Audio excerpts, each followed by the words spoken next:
7 prinsip etik. Di sini saya akan menjelaskan 7 prinsip etik yang sering pernah kita lakukan di rumah sakit. Yang pertama itu adalah otonomi. Otonomi itu adalah prinsip didasarkan pada keyakinan bahwa individu mampu berpikir kritis atau logis dan mampu membuat keputusan sendiri. Orang dewasa dianggap kompeten dalam memilih, kekuatan membuat sendiri, memilih dan memiliki berbagai keputusan ataupun pilihan yang harus dihargai oleh orang lain. Prinsip otonomi juga merupakan bentuk refleks terhadap seseorang atau dipandang sebagai persetujuan tidak memaksa dan tidak secara rasional. Otonomi merupakan hak kemandirian dan kebebasan individu yang menuntut pembedaan diri. Praktik profesional merefleksikan otonomi saat perawat menghargai hak-hak pasien dalam membuat keputusan tentang perawatan dirinya. Dan yang kedua adalah berbuat baik atau beneficence. Beneficence juga hanya melakukan sesuatu yang baik. Kebaikan memerlukan pencegahan dari kesalahan atau kejahatan, penghapusan kesalahan atau kejahatan, dan peningkatan kebaikan oleh diri dan orang lain. Terkadang dalam situasi pelayanan kesehatan terjadi konflik antara prinsip ini dengan prinsip otonomi. Dan yang ketiga itu adalah justice atau keadilan. Prinsip keadilan dibutuhkan untuk terapi yang sama dan adil terhadap orang lain, yang menunjukkan prinsip-prinsip moral, legal, dan kemanusiaan. Nilai ini direfleksikan dalam praktik profesional ketika perawat bekerja untuk terapi yang benar sesuai hukum, standar praktek, dan keyakinan yang benar untuk memperoleh kualitas pelayanan kesehatan. Baru siap itu yang keempat itu adalah tidak memungkinkan atau non-maleficence. Prinsip non-maleficence ini adalah prinsip ini berarti tidak menimbulkan bahaya atau cedera fisik dan psikologis pada pasien. Dan yang kelima itu adalah kejujuran atau veracity.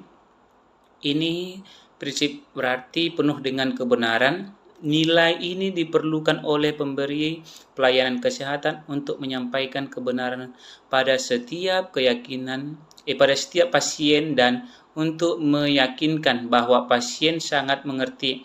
Prinsip keadilan ini berhubungan dengan kemampuan seseorang untuk mengatakan kebenaran.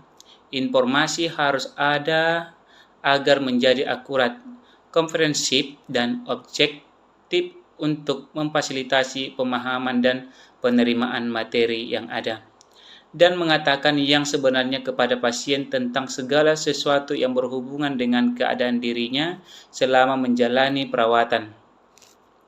Walaupun demikian, terdapat beberapa argumen mengatakan adanya batasan untuk kejujuran seperti jika kebenaran akan kesalahan prognosis pasien untuk pemulihan atau adanya hubungan paternalistik bahwa individu memiliki otonomi. Mereka memiliki hak untuk mendapatkan informasi penuh tentang kondisinya. Kebenaran merupakan dasar dalam membangun hubungan saling percaya. Yang selanjutnya itu adalah menepati janji atau fidelity. Prinsip ini dibutuhkan individu untuk menghargai janji dan komitmen terhadap orang lain. Sebagai perawat, setiap pada komitmen dan menepati janji serta menyimpan rahasia pasien. Katanya, ketaatan, kesetiaan adalah kewajiban seorang untuk mempertahankan komitmen yang dibuatnya.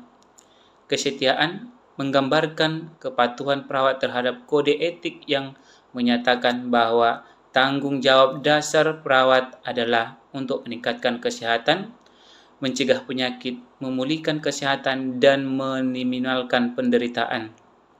Yang selanjutnya adalah kerahasiaan atau confidentiality. Dalam prinsip ini adalah informasi tentang pasien harus dijaga privasi pada pasien. Segala sesuatu yang terdapat dalam dokumen atau catatan kesehatan pasien hanya boleh dibaca dalam rangka pengobatan pasien. Tidak ada seorang pun dapat memperoleh informasi tersebut kecuali jika diizinkan oleh pasien dengan bukti persetujuan. Diskusi tentang pasien di luar area pelayanan menyampaikan pada teman atau keluarga tentang pasien dengan tenaga kesehatan lainnya harus dihindari. Demikianlah hasil penjelasan saya tentang 7 prinsip etik keperawatan. Sekian dan terima kasih. Selamat malam.